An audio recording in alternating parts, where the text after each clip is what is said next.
One more series for today here in the best of threes that we've got going on. And I don't know how we've speed ran the rest of the day here, but previously we just had a banger of a series, a Bobby Dazzler. And now we're going to have a PvP here to try and finish things off. Hopefully another Bobby Dazzler. We'll see how it goes. Joining me to my left-hand side, it's Cats and Artosis once again. I know you all find Bobby Dazzler very funny. That's anyway, let's talk about this PvP that's coming up. It is going to be a good one. It's ShoWTimE versus Astrea. And generally speaking, I said it at the top of the show, gentlemen, whenever we've seen ShoWTimE in these PvPs going up against North America's best, it usually provides gold, Cats. So I'm excited for this one.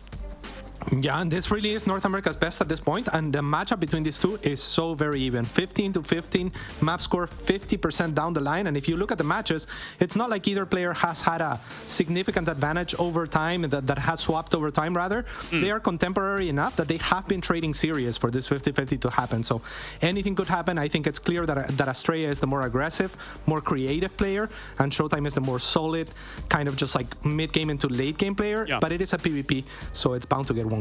I also like how, Dan, when you look at Astrea's path through StarCraft 2 and stuff like that, he was technically definitely one of the newer blood when it came to the upper echelon and stuff like that, but he wasn't afraid to step out of his comfort zone, head over Korea to Korea, try and go for those GSL runs and see what he could make happen. So I've really enjoyed watching the progression of Astrea as years have gone by.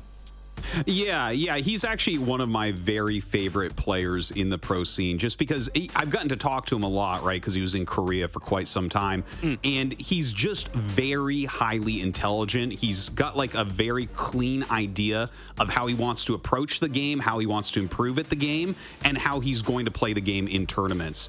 And I think that has done really well for him, whereas other players that are coming up, they're kind of all over the place. They're doing anything they can to try to win. Yeah. He is a bit more creative. He does have his own stuff, and that's a big part of what makes him so dangerous.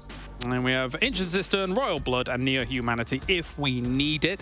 But again, it being a mirror matchup here, I know what we're expecting, Cats. You know what we're expecting. We're expecting those Blink Stalkers. We're expecting those Disruptors to come out. And generally speaking, that's how a guy like Astrea really made his name, with that kind of Disruptor control. But going up against ShoWTimE, he's no small fry at it as well. Yeah, for sure. I mean, it's very difficult to break ShoWTimE and find kind of like openings to make your creativity work. But yeah, I also expect potentially like some proxies, maybe a robo or something like that on the side of Astrea. True. And just, I expect the unexpected, because Astrea, like Dan was saying, is the type of player that kind of thinks about the game on his own. And he is very intelligent, and he actively tries and tests his strategies against all sorts of players and gathers information. And he's not like arrogant in any way, where if he's talking StarCraft to you, like, he will absorb a lot and he will just poke at multiple people and then discern from that and try to make his own understandings and contrast them and kind of like test them against other people. So yeah, I absolutely agree. He's one of my favorite players to watch, because I think that's so rare in today's landscape, is to be creative and be successful. And I think that Astrea does that better than almost anyone. Well, maybe this is still a better shake of the dice for ShoWTimE compared to the road he had to try and go through last weekend with the powerful Zergs he had to try and play. Thank you very much, gentlemen. Time to head to the commentators here for the final series of the day. Let's get this show on the road here as we have a PvP on the way. Welcome back, guys. So Roddy and I casting this lovely PvP. We're kind of fighting over it a little bit, honestly. We both wanted to cast it. I wanted to see some North American amazing action, that is Astrea Protoss. And then I think Roddy, big fan of ShoWTimE, as am I, but just big fan of PvP. And these two battling each other, I think, as the desk said, always creates some sparks. It's always interesting. Yeah, and I love that Kalaris brought it up earlier today, and he just did it again. Like, ShoWTimE against Neep in the past was an absolute banger. It was pretty much guaranteed fireworks every single time that those two would go up against each other. NA's best against Europe's best Protoss back then, undisputed. These days, that's a little bit more disputed, but that's not because ShoWTimE has been slacking or he looks off. Like, if anything, I feel like ShoWTimE has looked really good over the last few weeks. It's just that he's got some very serious competition in the likes of MaxPax and Skillers as well. But I think this is going to be an awesome series. And it's very easy to go into it with the idea. It's like, oh, Astrea is going to attack ShoWTimE and ShoWTimE is going to defend. But then we'd be selling ShoWTimE short because he too is able to mix it up, right? He will go for your Adept openings. He will go for Oracles as well, proxied. And once in a blue moon, even ShoWTimE will go for the good old 3-gate robo. And I did think it was interesting that both of these guys immediately vetoed the maps with the ramp.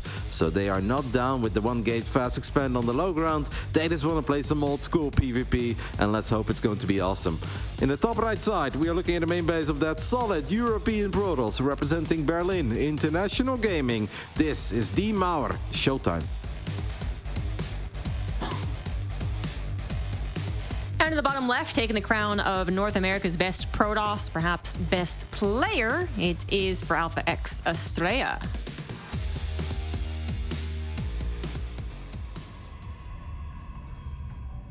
How much have you seen of Astrea over the last few weeks? Because I feel like ever since Katowice and even a bit before that, I see a little bit less of Astrea than I used to.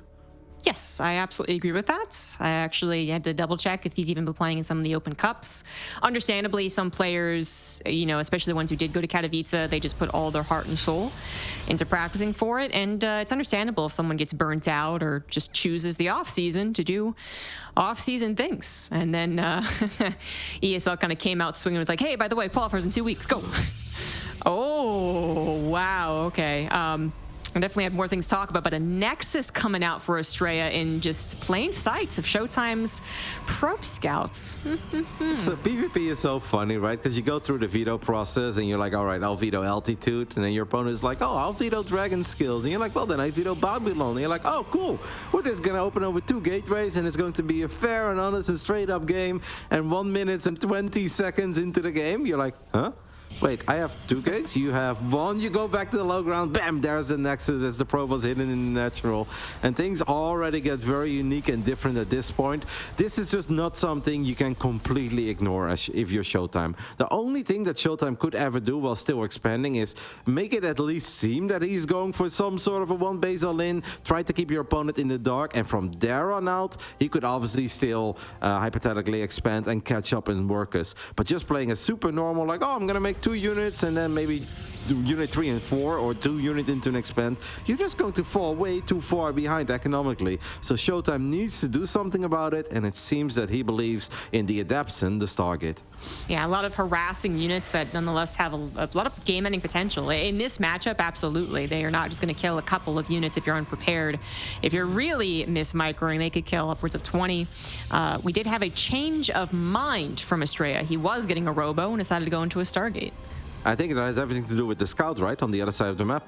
He saw that it's Adepts, he saw that it's Oracle, and he's like, okay, I don't want to be 1-gate robo because what am I going to do with an Immortal? That's not going to help me against Adepts a whole lot, and it's definitely not going to help me against an Oracle. So he's probably just going to build a bunch of shield batteries. Does need to keep these Adepts out. Will keep them out, but will still end up losing at least 1 worker. I think if ShoWTimE really wants, he should be able to get that other probe too without even losing an Adept. He's going to go for it. He's going to right-click on the high ground, and he will get the double kill.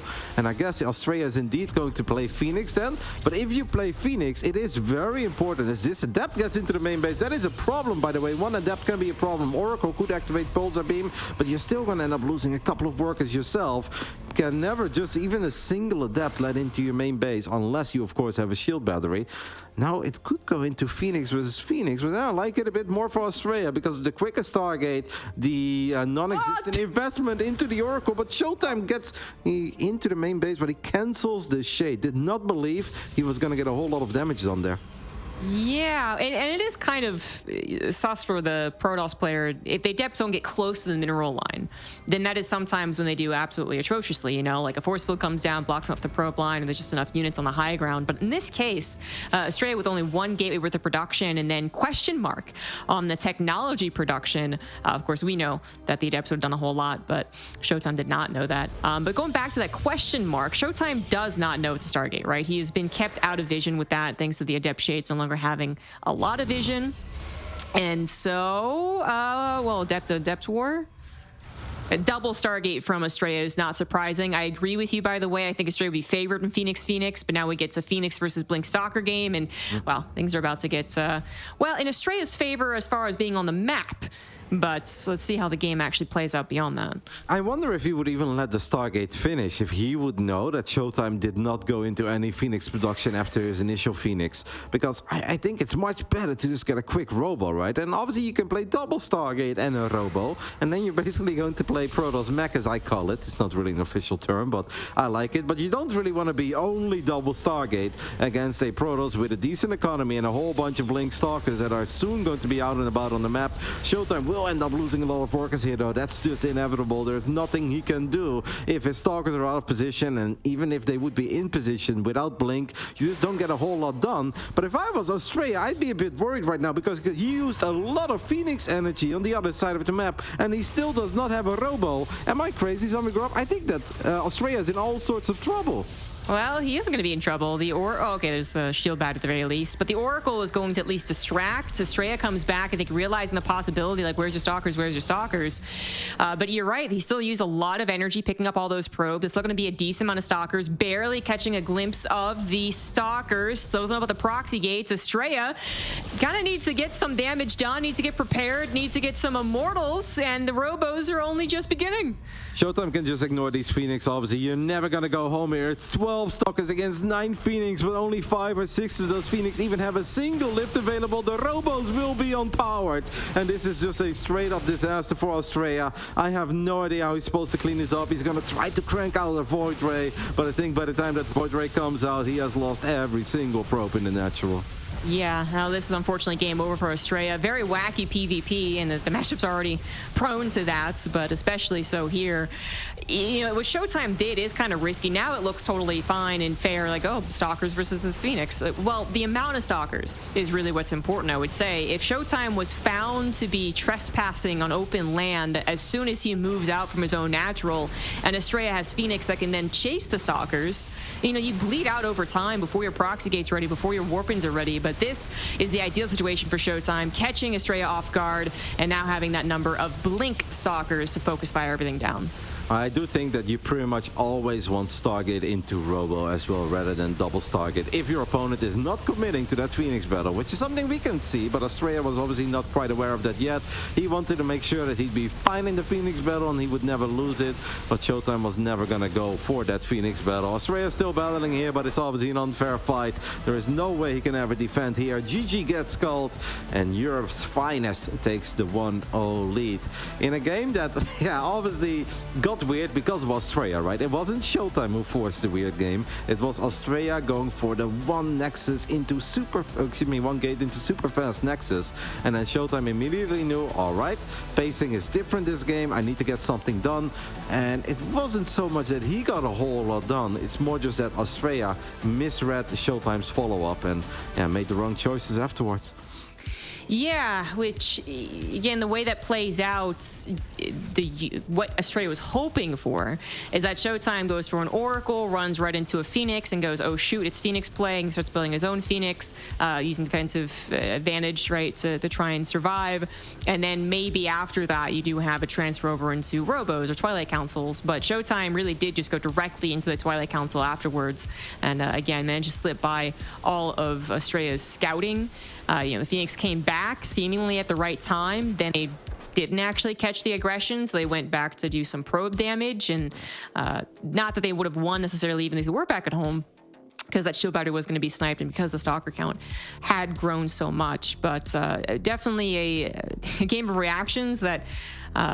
well, a game of reactions for Astrea almost. Like, I guess he thought he knew what was bound to happen in PvP, where ShoWTimE was just like, I'm just going to kind of do a thing that I usually do, like Oracle into a Twilight Council, and then just bop you in the face. Yeah, he did have one Phoenix as well, right? And I do have the feeling that that Phoenix maybe really tripped up Astrea, where he's like, oh no, let's go double Stargate. And it's not that you can never go double Stargate into a Robo and turn it into a game, but you do need to have the read on the aggression that's coming. coming. Like, if you have 1 or 2 gateway units, 2 batteries in your natural, and a void ray, then maybe you can buy enough time for an immortal to come out. But this man was never gonna give him all that time, taking a quick 1-0 lead. In the bottom left side, the man who really impressed us last week in his series against Serral is looking good here so far today. Berlin International Gaming's ShoWTimE.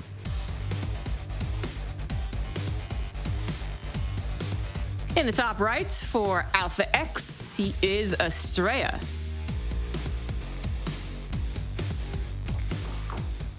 I did not get an opportunity to push my glasses up and talk about stats in the last game because things got interesting so quickly, which they might, again, get kind of quickly here.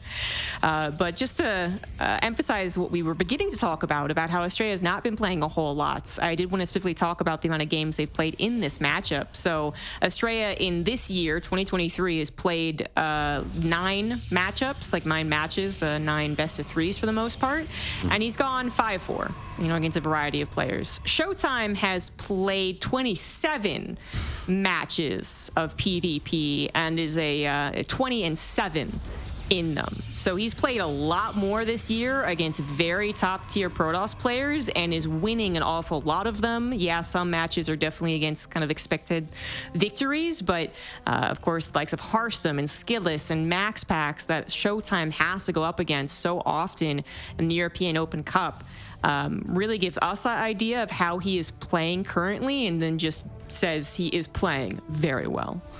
Yeah, Europe really is a bit of a Protoss Valhalla at this point, where especially if you want to play in the weekly. Those are some of the heavy hitters you could run into, but we can't count out guys like Mana, Gerald, Christiana, Gongfu if he's feeling it, the Frenchies, right? DNS and Shutdown. There are so many European Protosses, and then even some youngsters like Arrowfire. Like ShoWTimE streams a decent amount, and on his stream you can also see him go up against the best 3-gate robo player on the planet on a regular basis, and can drive you insane sometimes. Even Mr. Mauer, I feel like, is not always having the best time in PvP, but his track record is impressive. Yes, he's at times had almost looks like unbeatable PvP. Like he's gone on some serious win streaks in the past in this matchup, but usually would get tripped up eventually by some wily Protoss or by Max Packs, who's also very solid in the matchup. So just overall, we came in favoring him. Didn't get to talk about it too much again because the game got so interesting so fast, but we did favor ShoWTimE as far as the amount that he's playing and the skill that he's displaying, where Astrea was more of a question mark. And now we do have a more typical PvP, 2-gate to 2 gates, and then a Stargate for Astrea. And Astrea also getting a depth in, is going to get some really nice scouting, a little bit of damage done. And let's see if his Oracle can follow up with that. Yeah, I wouldn't be too upset about that if I was Astrea, seeing all these probes being pulled, getting a probe kill, getting a scout. If you make an adept this early on, and it's a single adept, so you didn't go for double adept, I think that was totally fine. Astrea also saw there was no shield battery yet. Now, there is no guarantee there won't be a battery by the time your Oracle shows up, but you always love seeing that if your adept does go into the main base and you are building an Oracle at home. Well, Astrea certainly going to get more time to play around on an even surface than last game, which felt like it just got so weird so quickly with ShoWTimE just delivering on a normal PvP and Astrea kind of playing a unnecessarily high 200 IQ game maybe. The Oracle is going to get in and speed a turd from the main base. ShoWTimE's units are there, feeling safe enough to do so, to do that. And then second Oracle will be coming around and might actually try and poke at that mineral line even with the units around it. Here come the adepts. I would much rather see what these adepts are up to, as Astrea was not paying attention. He flew over it with his Oracle, but this is just going from bad to worse for the American Protoss hero. ShoWTimE is finding a ridiculous amount of damage for a 5-minute PvP. 6 workers have gone down, and 1 hit away from 7 will not get that final hit off, but that's just fantastic. Astrea now truly needs to get something done with these Oracles, otherwise this is going to become an unplayable game. Unfortunately, ShoWTimE is locked it up nice and tight back at home, man. He didn't go for shield batteries, figuring probably that a second Oracle would eventually come around. He did instead continue building from his warp gates. This is absolutely a decision that Protoss have to make, continue building from warp gates or take a well-timed third base. And so not only does ShoWTimE have enough units to protect both bases away from the Oracles, he also could even go across the map if he ever gets an Oracle, or both of them obviously would be the best, and have some decent aggression. And he is also taking that faster third Nexus. Astrea sending a probe to the bottom side of the map as he's chrono boosting out Blink himself. But he's going to send the probe back, so it's probably just a random pilot to maybe warp into a depth right in case ShoWTimE starts attacking him, and he will feel that the doors are open defensively. So at least you have a warp-in ability on the other side of the map. But at this point, obviously, Astrea can be ultra happy with this game, but the Oracles did do something, and more importantly, they stayed alive, and now he's gonna just kind of try to see if he can make some magic happen. This pilot is now being used for a Stalker warping aggressively. There's also a stasis trap set up there in the center, and this is obviously very difficult for ShoWTimE, because you want to have all of your units here to battle the Stalkers of your opponent, but you obviously cannot leave your main base and your natural base exposed, because if the Oracles split off from the army, well, you're gonna end up losing a whole bunch of workers yourself. Yeah, and ShoWTimE is trying to keep that in mind, but his Stalkers are maybe a little out of position. So far, Astrea is maybe assuming that his opponent won't let him get that damage done. He's using the Oracles for stasis traps, and now they don't have too much energy as they do enter into the main base. Stalkers are over to the right side, I believe, and more are being Depths in the natural. Depths in the natural. That's kind of cool, because that's going to pull a couple of units out of position, and that maybe opens the doors for these Oracles. And then we still have to keep that Stalker army in mind, so some potential triple prong. But Astrea is like, all right, ShoWTimE, if you only defend your main base, then I'm just going to send these Oracles into the natural. This probe damage is definitely starting to add up. Ooh, a couple of probes, a little bit of missed target there by Astrea. Could have killed at least one more probe, if not two more. Yeah, he's also ran a pulsar beam, didn't he, on the second Oracle? That's what I was kind of referring to. It's always funny. I know very much the pain of thinking there's no energy, and then you're just like, just enough energy to actually get a lot done. But he actually legit did run out of energy. A good focus fire from ShoWTimE on the more energized one, but still decent damage from Astrea. It did make up for some of the earlier damage that he took, as well as his later third Nexus, right? So that was also a big problem for him. He does still end up being behind about a cycle of probes, so 3 every couple of seconds. ShoWTimE really did, I think, just plan on being defensive while still playing a solid game. So those continued warp-ins, making sure not to be caught being too greedy, really worked out against what Astrea was trying to do. Great hallucinated Phoenix Scout here by ShoWTimE. Right after Astrea drops the Dark Shrine in the main base, ShoWTimE flies over it. There's no need for Astrea to cancel it, because it's always nice to have DTs, and sometimes you can force out a bunch of observers and cannons, and you don't even need to use it, right? Just the idea of there potentially being Dark Templars can already deal some damage to your opponent. As Astrea is trying to get some value out of those stasis traps, but ShoWTimE does not chase. He sees one already on the right, so was very suspicious of the one on the left. Maybe didn't know exactly where it was, but yeah, I think just the order here really points to ShoWTimE being so on guard. He's basically looking 5 seconds into the future and seeing everything that Astrea is trying to set him up for and saying, no, I know it's on the way. So he looks a little bit better for it defensively. But he was looking better economically. Now is no longer the case. Behind 11 probes, Astrea actually is going to get ahead on the 4th base by a little bit too.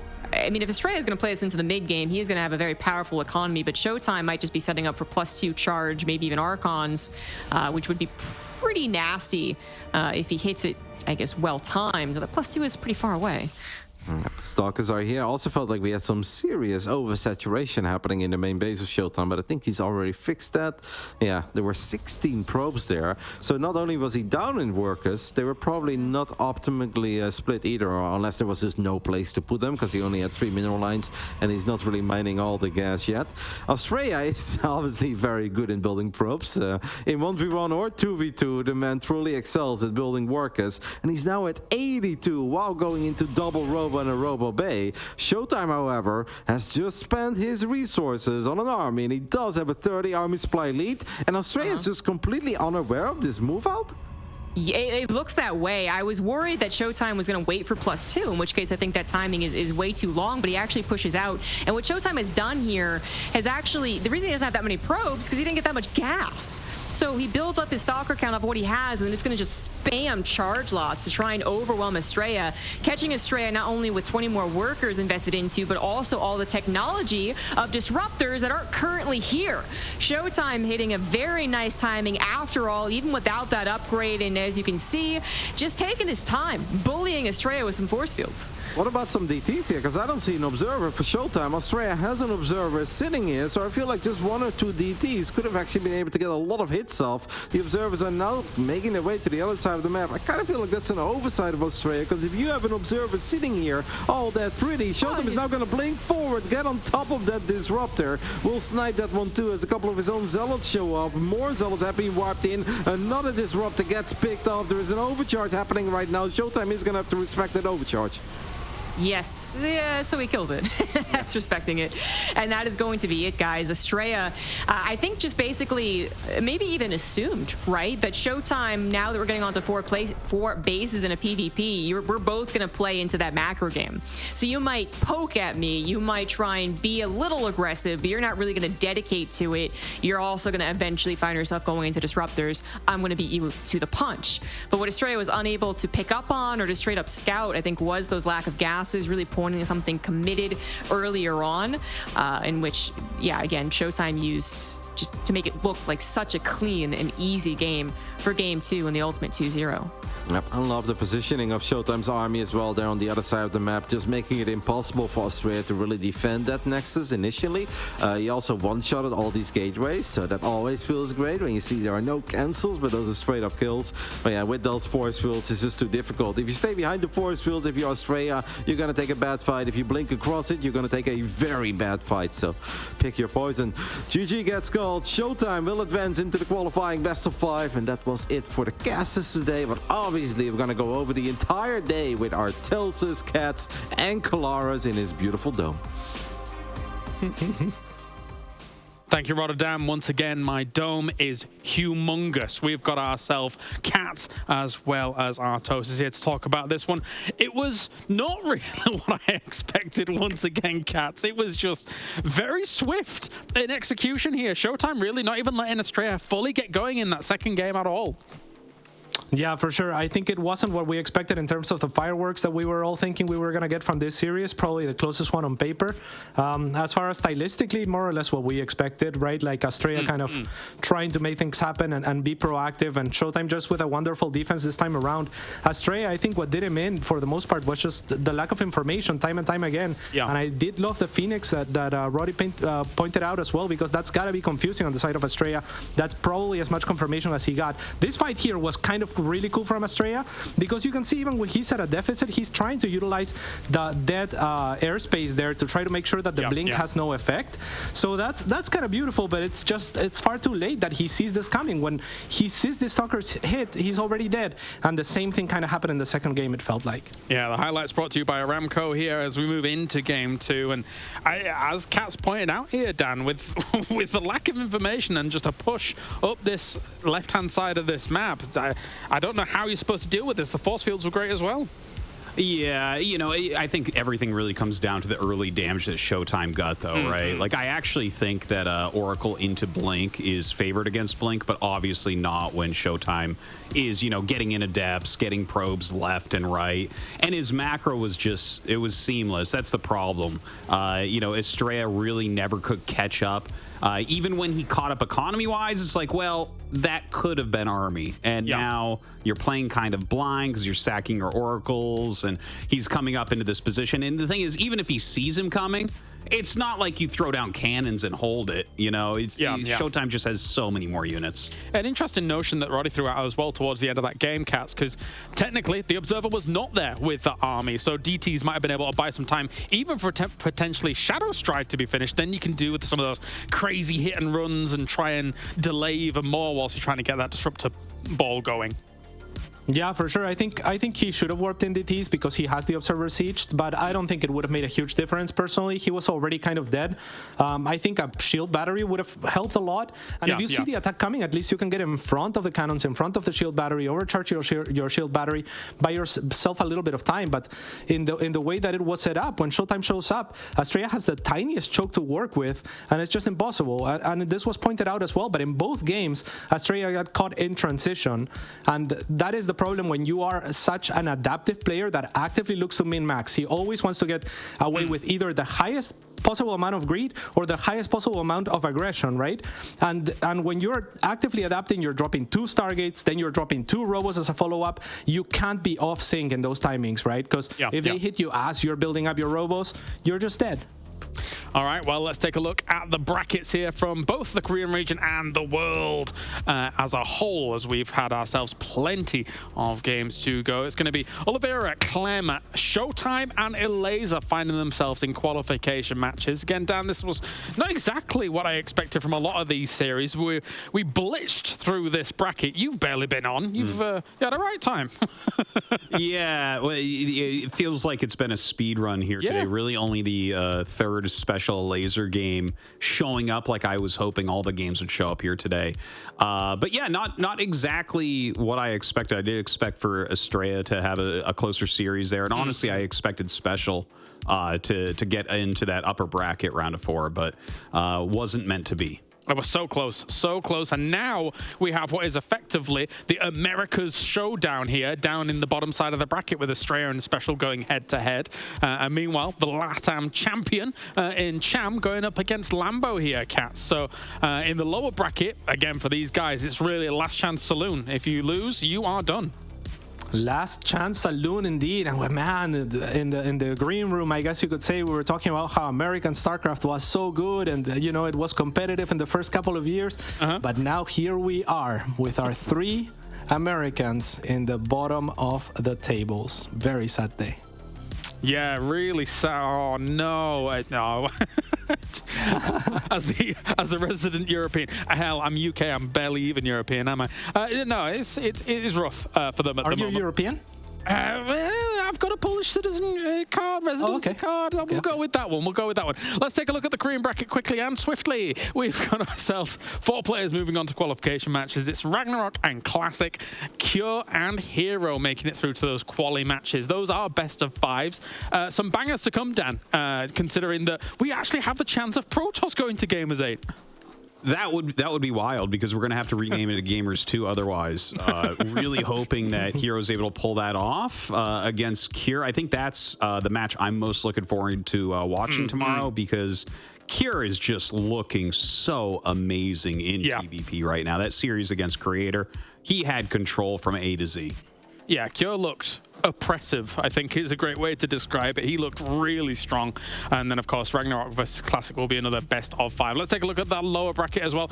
Bunny versus Gumiho. I'm excited for that TVT, actually. Both of them bringing some fire to that one. And then Creator versus DRG at the bottom, Cats.